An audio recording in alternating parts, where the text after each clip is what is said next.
Good evening, everyone. Thanks for joining us tonight on Twin States News. I'm Nicole Menner.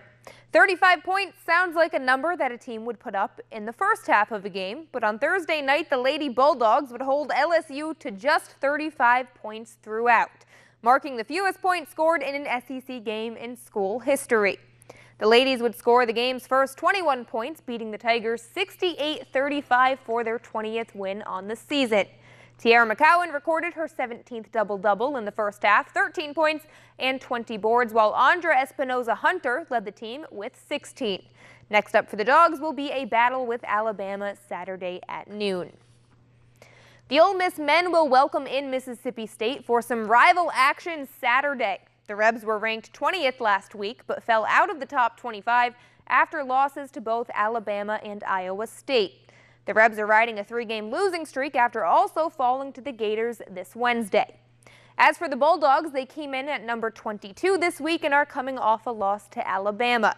Now back on January 12th, the Rebels upset the then 14th ranked State on their home court and will look for the series sweep tomorrow for the third time in the last 5 seasons. But as for the Dogs, a win would put them back over 500. It's the SEC for us right now, and we've got to, there's a lot of reasons why we need to win this game, but no question we need this one desperately, and it's going to be 2 teams fighting very hard to get the win tomorrow. They have an outstanding team, and led by Davis and Tyree. Those 2 guys in particular, have been incredibly consistent, both in the non-conference and the conference, in terms of their scoring and for all the different things they do defensively, rebounding. I mean, they got nice pieces, so it's a good team, and we've got to do a better job with them in every respect. Anthony Davis has spoken. For the first time since his trade request was made public, the 25-year-old Pelicans star talked with reporters to address the swirling rumors that have flipped the NBA upside down in the last week. And he told us why he wants to move on from NOLA. It's my time. I gave the city, organization, fans, everything I feel like I could. Don't know how long I will play this game. People's careers are short, and I feel like it's my time to move on. AD also said that he and his agent did not give the Pelicans a specific trade destination or a timetable in which he'd be traded.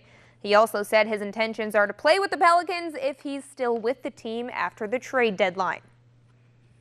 In the days after the infamous no call in the NFC Championship game, it was pretty loud. We heard from the fans, we heard from the players, but we didn't hear from NFL Commissioner Roger Goodell. It was radio silence for 10 days until Goodell finally took the podium at the Super Bowl to address the issue. Today we heard from Saints quarterback Drew Brees, who wasn't too happy with that wait. And you have the responsibility to come out and address issues when they come about. And I would say that on Monday or Tuesday after that game, we all deserved a response. Do I really want to be in a position talking about this over and over again? No, but I have to stand up and do it because I have to represent my team, represent the Who Dat Nation, and that's my responsibility. It's the commissioner's responsibility to do the same thing. And yet we don't hear a peep for 10 days. And it's because he has to do it now because he's at the Super Bowl and he does his annual press conference.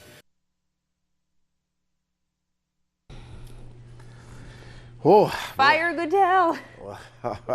Well, there was some FireRogerGoodell.com websites a few years ago. I'm sure there's probably being shirts made. Maybe we'll see some at the Super Bowl on Sunday. By the way, Super Bowl predictions, anyone? Well, I mean, anybody but fun the night. Patriots. That's my prediction. I'm going to go 34-28 Patriots. I'm going to go any score that's higher than the Patriots.